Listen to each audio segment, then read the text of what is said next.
जीवमजीवं दव्वं जिणवरवसहेळजेळडिदिट्टं देविन्दविन्दवन्दं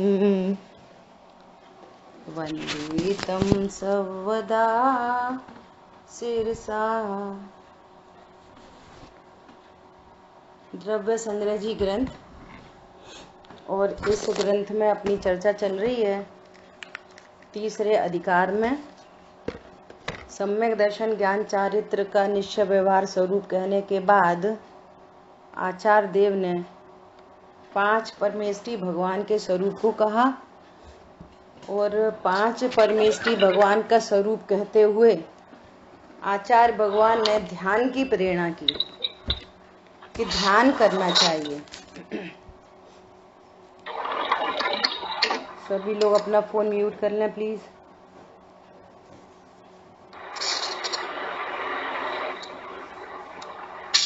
सभी लोग अपना फोन म्यूट करें प्लीज।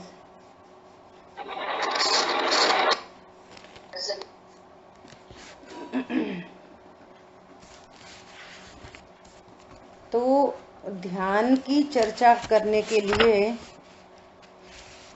कल से पहले कल अपन ने महेंद्र भैया का स्वाध्याय सुना। उन्होंने बहुत प्रेरणा की भेद विज्ञान के लिए।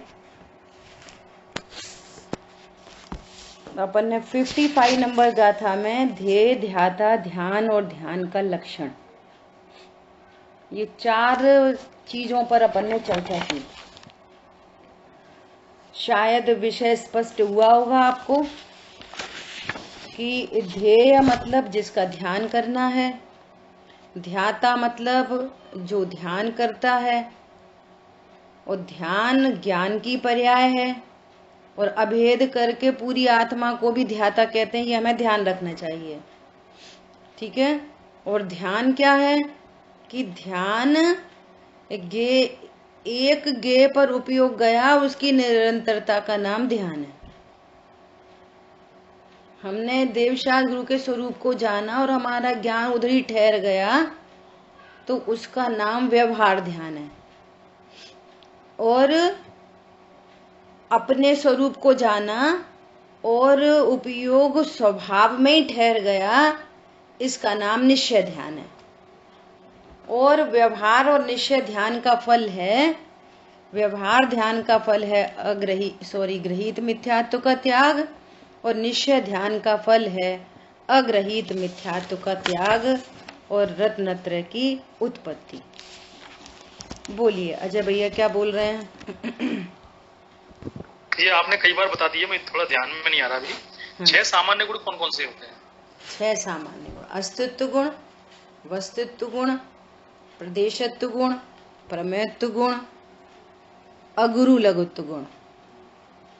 6 हो गए: अस्तित्व, वस्तित्व, द्रव्यत्व, है ना, और प्रदेशत्व, प्रमेयत्व और अगुरु लघुत्व। ये 6 सामान्य गुण हैं। ये 6 सामान्य का गुण का भी स्वरूप यदि हमें भाषित हो ना, तो परिणति एकदम रिलैक्स हो जाए। अभी तो आपने नाम पूछे हैं, अपनी 2-3 गाथा बची हैं। एक दिन अपन इन 6 सामान्य गुण की ही चर्चा करेंगे अलग से, ठीक है। तो अपने को ये विषय और स्पष्ट होगा। 3 गाथाएं बची हैं, ठीक है। ठीक है भैया, देखो जी दीदी ठीक है ना। 5वां नंबर कौन सा आपने बताया, एक बार बता दो जरा। अस्तित्व। देखो चलो अपन शॉर्ट में चर्चा करें। अस्तित्व गुण के कारण किसी द्रव्य का नाश नहीं होता, अर्थात मेरा नाश नहीं होता। वस्तुत्व गुण के कारण वस्तु में निरंतर प्रयोजनभूत क्रिया होती ही रहती है। प्रयोजनभूत क्रिया करनी नहीं पड़ती, हो ही रही है। मेरी प्रयोजनभूत क्रिया क्या है? जानना मेरी प्रयोजनभूत क्रिया है, तो करना नहीं पड़ता, हो ही रही है। और ये सामान्य गुण का मतलब क्या है कि जो 6 द्रव्यों में समान रूप से पाए जाएं, उनको सामान्य गुण कहते हैं। और ये 6 तो आचार्य भगवान ने हमको समझाने के लिए 6 बोले हैं। अनंत सामान्य गुण होते हैं जो सभी द्रव्यों में पाए जाते हैं। ठीक है, ये पुद्गल द्रव्य में भी अस्तित्व गुण है, तब तो पुद्गल का भी कोई नाश नहीं कर सकता। पुद्गल में भी वस्तुत्व गुण है जो उसकी प्रयोजनभूत क्रिया प्रति समय होती रहती है। स्पर्श रस गंध वर्ण रूप क्रिया उसमें पुद्गल में भी हो रही है। ठीक है, अस्तित्व वस्तुत्व द्रव्यत्व गुण कि वस्तु द्रवित होती है। द्रवना कहते हैं कि प्रति समय उसकी एक पर्याय उत्पन्न होती है। ऐसा कभी नहीं हो सकता कि कोई पर्याय उत्पन्न नहीं हो। हाँ बोलो। अजय भैया कुछ बोल रहे हो, पूछ रहे हो क्या? नहीं, पहले से ही है। अच्छा, पहले से ही वो पहले से। ओके, है ना। तो वो द्रव्यत्व गुण। फिर प्रदेशत्व गुण कि प्रत्येक द्रव्य का, यहाँ अपन तो आत्मा की मुख्यता से बात करो तो आत्मा का प्रति समय कोई ना कोई आकार होता है। जो व्यंजन गुण की पर्याय की अपन ने बहुत चर्चा करी सिद्ध भगवान के स्वरूप में, तो प्रदेशत्व गुण की पर्याय वस्तु को आकार देना। तो ऐसा कभी नहीं हो सकता कि कोई द्रव्य का कोई आकार नहीं हो। तो प्रदेशत्व गुण के कारण प्रत्येक द्रव्य का अपना अपना आकार होता है। ठीक है, ज्वाइन नहीं हो रहा तो फिर लिख कैसे सकते हैं ज्वाइन नहीं हो रहा। चलो ठीक है, ये हो गई प्रदेशत्व गुण। अब प्रमेयत्व गुण देखो कितनी गजब की बात है। प्रमेयत्व गुण में, प्रमेयत्व गुण का क्या कार्य है कि वो वस्तु प्रति समय किसी न किसी के ज्ञान का विषय बनती है। ये प्रमेयत्व गुण। हम कहते हैं कि हमने छुपा के रख लिया, हमने छुपा के कोई अपराध कर लिया, तो वो द्रव्य गुण पर्याय हमेशा किसी न किसी के ज्ञान का विषय बनते हैं इस विश्व में। ऐसा नहीं हो सकता कि वस्तु किसी के ज्ञान का विषय नहीं बने। तो किसी मतलब कौन, कि किसी मतलब अपने ज्ञान का विषय तो बन ही रहा है ना। और सर्वज्ञ भगवान के ज्ञान का विषय तो सारे ही द्रव्य गुण पर्याय, सकल द्रव्य के गुण अनंत पर्याय अनंता, है ना। ऐसा ये क्या चक्कर हो रहा है, सब किक डाउट हो रहा है। ठीक हो रहा है, पता नहीं क्या चक्कर है। हाँ, तो ये क्या हो गया, प्रमेयत्व गुण। प्रमेयत्व गुण का क्या कार्य है कि वस्तु ज्ञान का विषय बनती है, अपने ज्ञान का विषय बनती है, दूसरे के ज्ञान का विषय बनती है, और केवली परमात्मा के ज्ञान का तो विषय बनती ही बनती है। इसका अर्थ यह है इस विश्व में कोई द्रव्य ऐसा नहीं है कि जिसको जो जानने में नहीं आता हो। समझ आई बात। और कहते हैं कि सर्वज्ञ भगवान लोकालोक को कैसे जानते हैं कि सर्वज्ञ भगवान में ज्ञान प्रकट हुआ है और पूरे विश्व के द्रव्यों में जानने में आने की योग्यता है, उनमें झलकने की योग्यता है। समझ आ गई बात। और केवल यानी परमात्मा को जानने की योग्यता है। तो ऐसा कॉम्बिनेशन बनता है। तो प्रमेयत्व गुण के कारण वस्तु किसी न किसी के ज्ञान का विषय अवश्य बनती है, ये प्रमेयत्व गुण। और अगुरु लघुत्व गुण तो बहुत गजब का है। क्या कि द्रव्य कभी गुण नहीं होता, गुण कभी पर्याय नहीं होते, पर्याय कभी द्रव्य नहीं बन पाती। मतलब जो वस्तु स्वरूप है वो सदा सुव्यवस्थित बना रहता है। ऐसा अंदर अंदर वस्तु में कंटेमिनेशन नहीं होता कि ज्ञान गुण श्रद्धा गुण बदल जाए, श्रद्धा गुण चारित्र गुण हो जाए, द्रव्य मिट के पर्याय बन जाए, पर्याय मिट के द्रव्य बन जाए। द्रव्य द्रव्य रहता है, गुण गुण रहते हैं, शक्ति शक्ति रहती है, धर्म युगल रहते हैं, असंख्यात प्रदेश रहते हैं। ज्ञान की पर्याय है, श्रद्धा की पर्याय, चारित्र की पर्याय। सुव्यवस्थित है, कुछ करने धरने का काम ही नहीं है। 6 सामान्य गुणों का नहीं होते हैं, आपस में इंटरचेंज नहीं होते हैं। हाँ, अब बोलो किसको संभालना है, द्रव्य को, गुण को, कि पर्याय को। स्वरूप समझकर कर्तृत्व का कहीं कोई प्रसंग नहीं बनता। नंबर 1, स्वरूप समझकर कर्तृत्व का कोई प्रसंग नहीं बनता, 1 नंबर बात। दूसरी नंबर बात कि कषाय उत्पन्न हो इसका कोई प्रसंग नहीं बनता स्वरूप समझने पर। कषाय के लिए गुंजाइश नहीं रहती। जितनी भी कषाय उत्पन्न हो रही हैं वो स्वरूप को नहीं जानकर हो रही हैं। अपने स्वरूप को नहीं जाना ना, इसलिए कषाय उत्पन्न हो रही हैं। समझ आई बात? पर से निरपेक्ष कषाय उत्पन्न हो रही हैं, पर से एकदम निरपेक्ष कषाय उत्पन्न हो रही है। ये बिल्कुल झूठी बात है कि उनकी वजह से ये हो गया, इनकी वजह से ये हो गया, उनने हमारा दिमाग खराब कर दिया, हमें बहुत गुस्सा आ गई। ये जो कुछ भी वार्तालाप, शब्दालाप, जो कुछ भी है ना, वो आपकी योग्यता, कषाय की योग्यता को दर्शाता है। आ रही बात समझ में? हिंसा, झूठ, चोरी, कुशील, परिग्रह, क्रोध, मान, माया, लोभ में क्या फर्क? हाँ जी, झलकन और जानन में क्या फर्क है? बहुत बढ़िया। देखो, जान, ऐसा कहते हैं ना कि ज्ञान क्या करता है, जानता है। थोड़ा सूक्ष्म भेद है और पकड़ने की बात है। प्रश्न आपका बहुत अच्छा है। क्या पकड़ने की बात है? जानने में फिर भी समथिंग टू डू है, मुझे जानना है। लेकिन झलकन में वो जानने का भी कर्तृत्व नहीं है, थोड़ी ऊंची बात है। सहज झलक जाते हैं, हमको झलकाना भी नहीं है। पॉइंट समझ में आया? ऑटोमेटिक क्रिया, ये ऑटोमेटिक क्रिया झलकन बस। और जानन जो है बुद्धिपूर्वक है। हाँ, मतलब उसमें यदि ऐसा बोला जाता है ना कि मैं जानता हूं, तो अब जानने के नाम पे फंस गया। सौ को जानना है, पर को जानना है, इसको जानना है, इसको नहीं जानना, ये अच्छा है, ये बुरा है।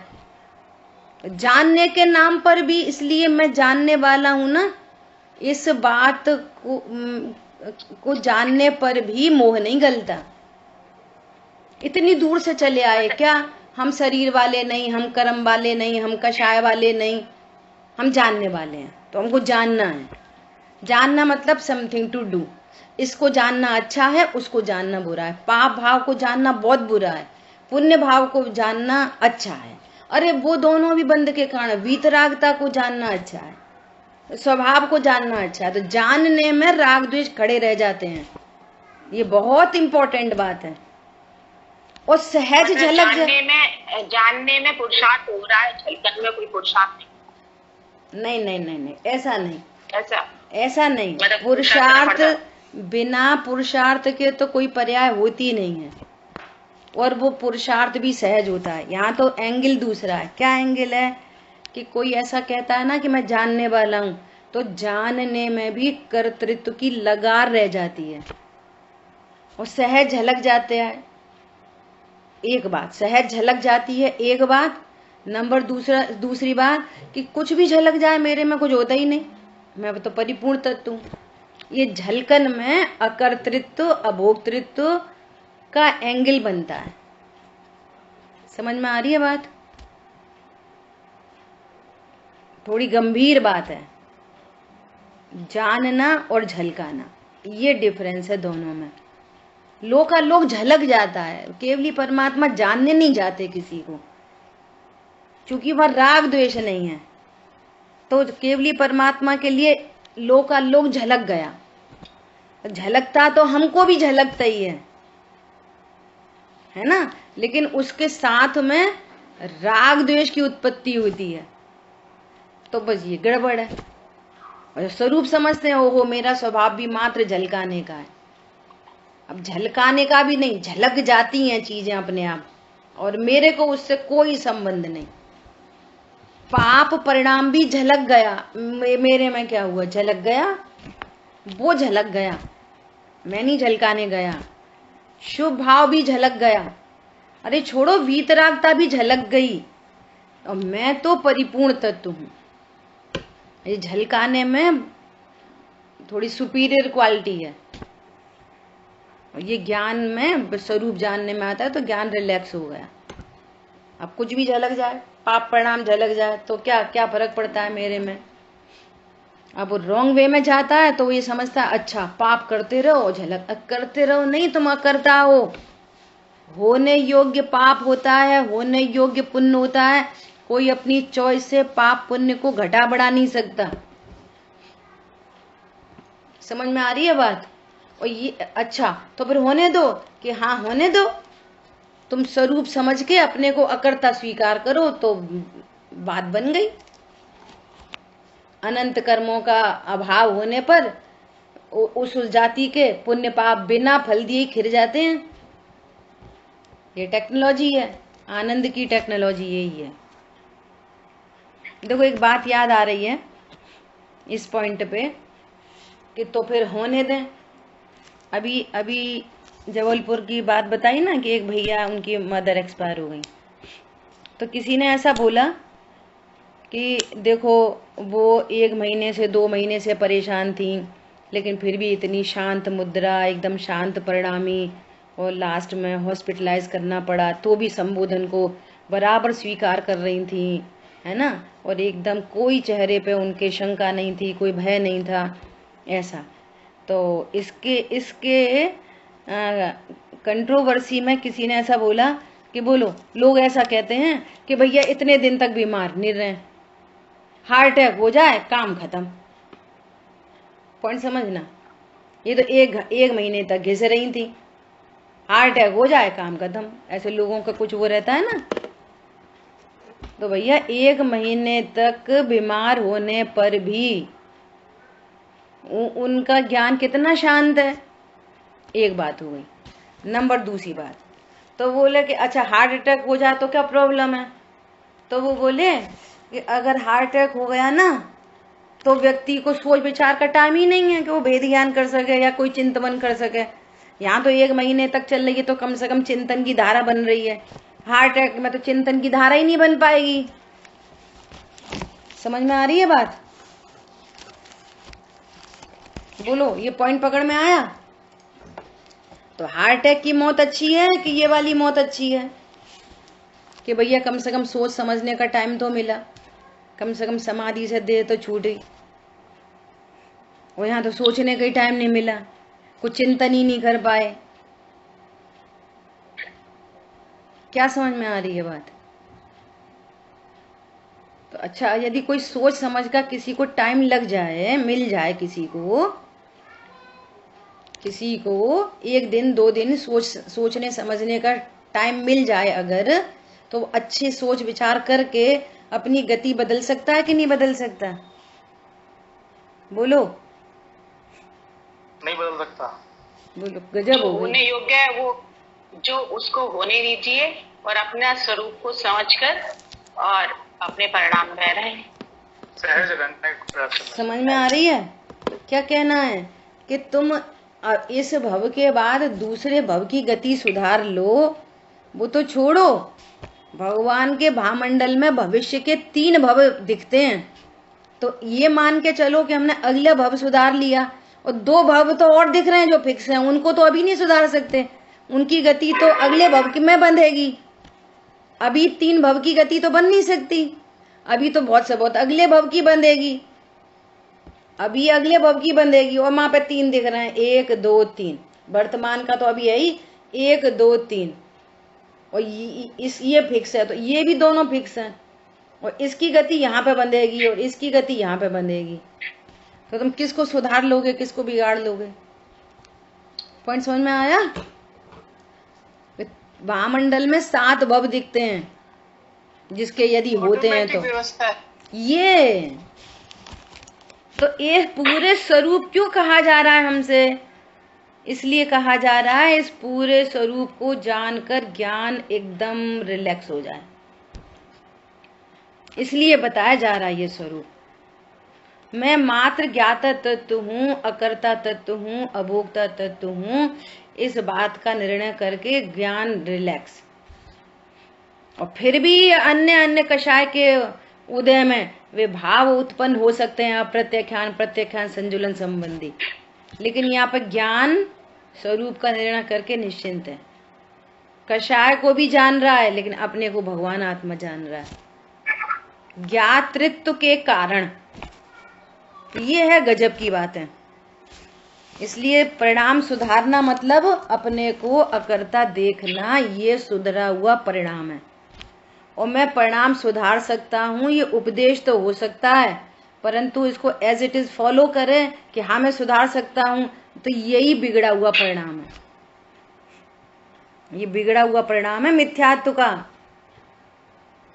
और कल परसों का चर्चा की थी, सुबह की थी, शाम को की थी, पता नहीं, कि मिथ्यात्व के अभाव के बिना एक भी विकार मिट सकता नहीं। सिंगल वन विकार मिट सकता नहीं मिथ्यात्व के अभाव के बिना। जो अभी विकार का अभाव दिख रहा है ना, कि अब ये विकार नहीं है, ये विकार नहीं है, वो सेटल डाउन है, सत्ता में सब पड़े हैं कर्म, उस गति के सापेक्ष बस उत्पन्न हो रहे हैं। अभी जैन कुल में जन्मे हैं, मनुष्य गति का उदय है, तो रात्रि भोजन, अन्याय नीति, अवक्षादी, जिमीकंद का त्याग, छना पानी, ये सारी बातें चल रही हैं। लेकिन अभी आपका रात्रि भोजन का सर्वथा अभाव नहीं हुआ। अभी त्रियंश गति में जाए तो छना पानी छोड़ो, नाली का पानी पिएगा खुशी से। और मनुष्य गति में चला जाए तो रात में ही खाएगा, दिन में खाएगा ही नहीं, रोजा रखेगा तो। और यहाँ जिमीकंद नहीं खाते, वहां पर पता नहीं क्या क्या मांस भक्षण होएगा। समझ में आ रही है? अभी गति बदलते से सारी कहानी बदल जाएगी। गति बदली और सारी कहानी बदली। लेकिन यदि मिथ्यात्व का अभाव हो गया तो परमानेंसी है, फिर वहां परमानेंसी है। अब आपका रात्रि भोजन का त्याग परमानेंट हो गया। क्या बोला?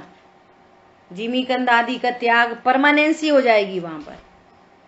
क्यों? अब ये जीव मर के मुसलमान में पैदा ही नहीं हो सकता। ऐसे कर्मों का नाश होगा। नरक में जा ही नहीं सकता, त्रियंश गति में जा ही नहीं सकता, तो नाली का पानी पिएगा। समझ आ रही बात? ऐसी परमानेंसी आती है उसको। ये है तत्व ज्ञान का फल। इसलिए पत्ते झड़ाने से कुछ नहीं होता। परिणाम सुधारो, परिणाम सुधार लिए का क्या सुधार लिए? अपने को शरीर वाला जान रहे हो, और यही सबसे बिगड़ा परिणाम है। और शरीर वाला जानते से कोई परिणाम सुधर सकते नहीं है। क्षण क्षण कषायों के प्रसंग बनते हैं। कभी मान कषाय, कभी दीनता, कभी क्रोध कषाय, कभी मंद कषाय। ऐसी स्थिति है। ठीक है, देखो अब अपनी बहुत ही महत्वपूर्ण गाथा है 56 गाथा। इस गाथा का एंगल भी आचार्य भगवान ने कैसा दिया है, समझना बात को। जैसे कोई बहुत बीमार हुआ और डॉक्टर ने इलाज किया और फिर घर जाके ऐसा बोला कि भैया अब तुम 24 घंटे बेड रेस्ट करो। क्या करो? आराम करो। अब प्रश्न है, एकदम लौकिक प्रश्न है कि आराम करने के लिए क्या करोगे? आराम करने के लिए क्या करोगे? बोलो, क्या करना पड़ेगा आराम करने के लिए? अरे बोलो। कम करनी पड़ेगी। अरे लौकिक प्रश्न है इसलिए पैसा बोला। कुछ नहीं करना,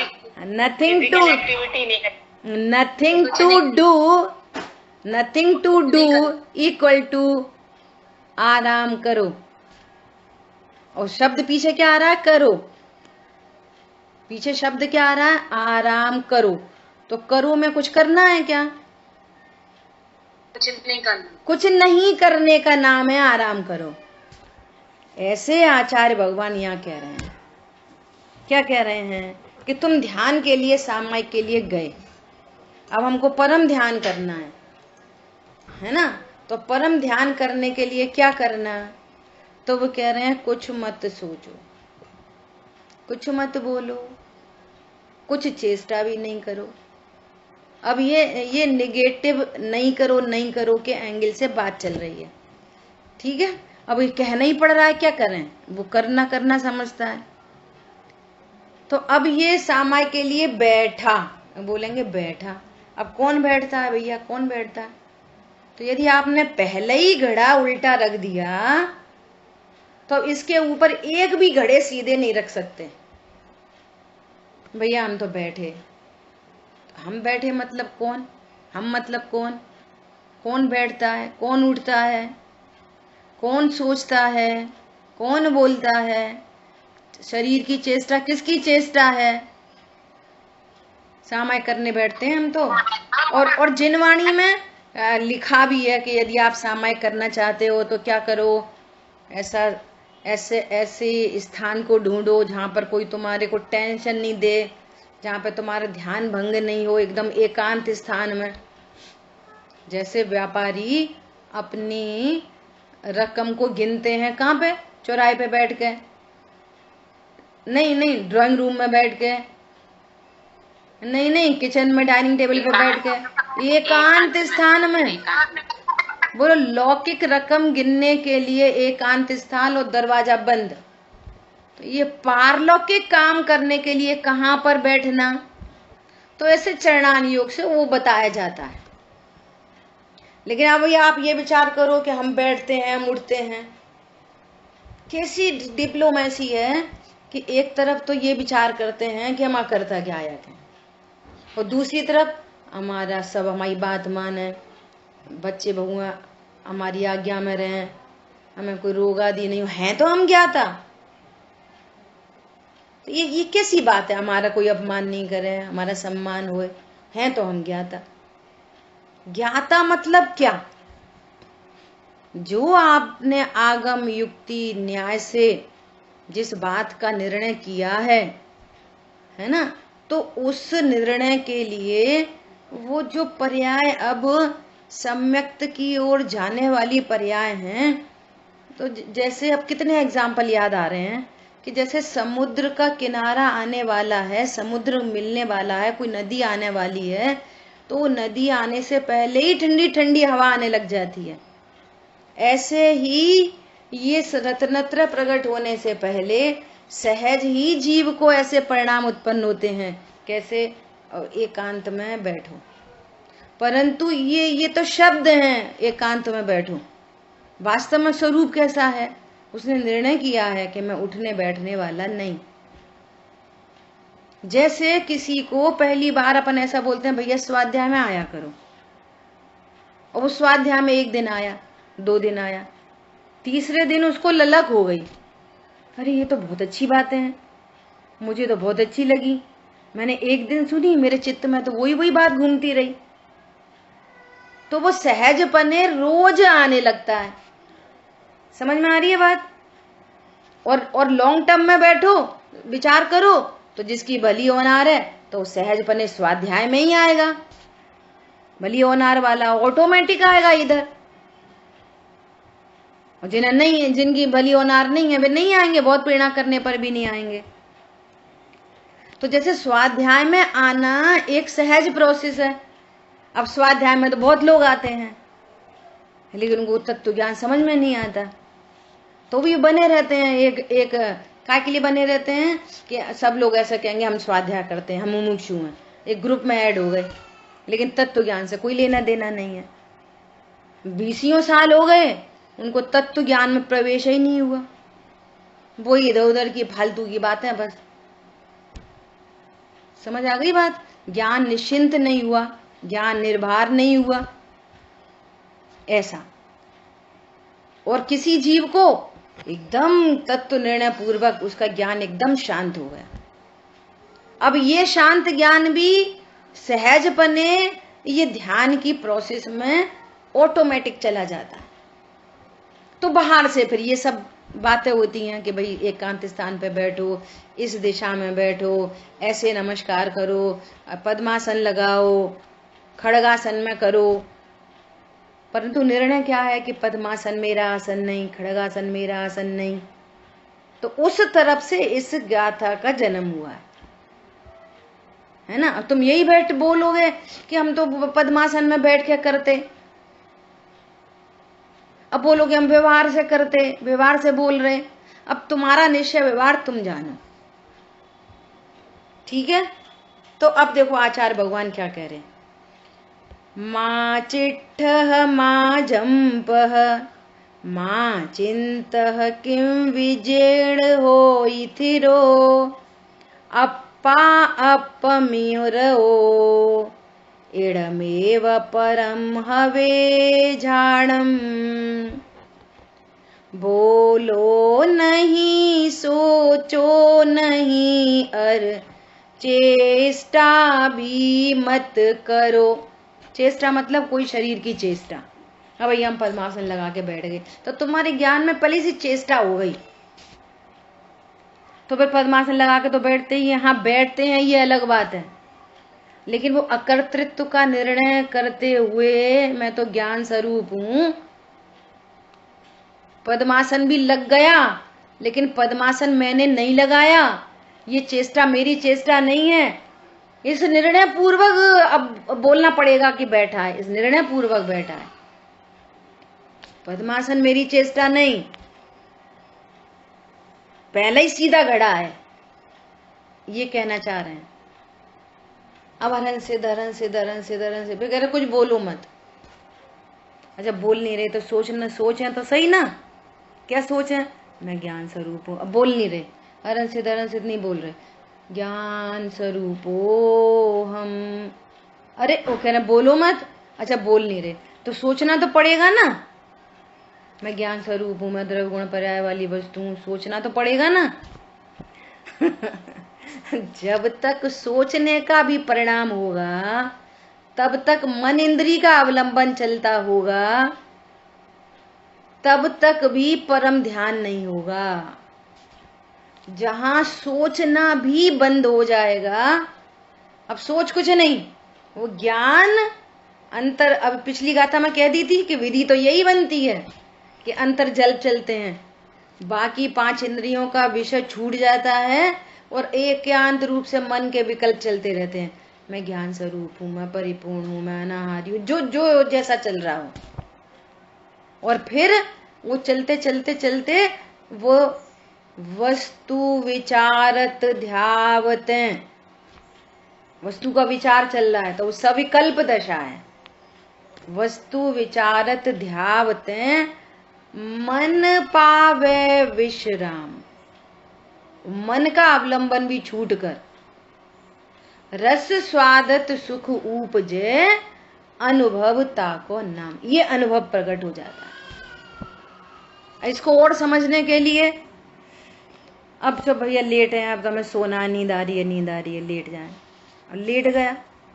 लेट गया अब नींद थोड़ी दूर है तो अब सो जाएं। कुछ जब तक कोई चिंतन विचार चल रहा है तब तक सो नहीं सकते, और वो उसमें अब हम चिंतन विचार को हटा दें और हम सो जाएं, ऐसा कुछ कर्तृत्व नहीं है।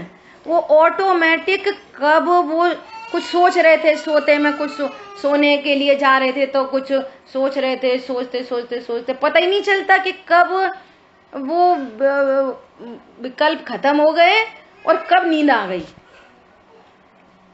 अभी पूछो क्यों भैया सो रहे हो क्या, तो वो बोले कि हाँ सो रहे हैं, तो समझ लेना कि वो सो नहीं रहा। समझ आ गई बात? वो कब वो सारे बाहर का कुछ सुनाई नहीं दे रहा, अंदर का कुछ विकल्प नहीं चल रहा, कब शांत होके कब नींद आ जाती है, कब बुद्धि पूर्वक सो सकते हैं, कुछ नहीं, बुद्धि पूर्वक कुछ नहीं, अबुद्धि पूर्वक कब नींद आ जाती है उसको खुद को पता नहीं, तो सो गया। ऐसा ही समझना ये कि वो अंतर जल्प चलते चलते कब वो मन इंद्री के विकल्प भी शांत होकर स्वभाव सन्मुख परिणति होती है। इसलिए यहाँ पर क्या कहा जा रहा है, बोलो नहीं सोचो नहीं अरे चेष्टा भी मत करो। आचार्य भगवान को ये कहने की क्या जरूरत पड़ गई कि मत करो, क्योंकि बहुत सारे लोग ध्यान कराना चाहते हैं, भैया ऐसे बैठो, ऐसा सोचो, देखो अब हम बोल रहे हैं तुम पिंडस्थ ध्यान करो, पदस्थ ध्यान करो, एक नदी के किनारे खड़े हैं, तो ये तो सब विकल्प चल रहे हैं, विकल्प से कहां से ध्यान होएगा। इसलिए क्या करना है, ध्येय का निर्णय होते हुए, और वो सम्यक्त की जो पर्याय आने वाली है, पूर्व में ऐसी ठंडी ठंडी लहरें आती हैं, पूर्व की पर्याय ऐसी होती हैं, सहज भाव उत्पन्न होता है बिना कोई चेष्टा। ये चेष्टा शरीर की चेष्टा मेरी नहीं, ये शब्द मेरा स्वरूप नहीं, ये मन इंद्री के विकल्प मेरे विकल्प नहीं। क्या कह रहे हैं, उत्कृष्टतम यह ध्यान है, निज आत्मा में रत रहो। ठीक है, अभी अपन ने इतनी चर्चा की है, नीचे की लाइन की अभी चर्चा नहीं हुई। अन्वयार्थ भावार्थ के द्वारा अपन और समझने की कोशिश करेंगे। आपके कोई प्रश्न है तो आप पूछ सकते हैं, शेष चर्चा आगे। जिन वाणी के ज्ञान से सूझे लोकालोक, सो वाणी मस्तक नमो सदा देत हूँ धूप। बोलिए द्वाशांग मई जिनवाणी माता की जय हो। जय जिनेन्द्र सभी को। सबसे अच्छी बात लगी, सबसे अच्छी बात लगी, कुछ ना करो आराम।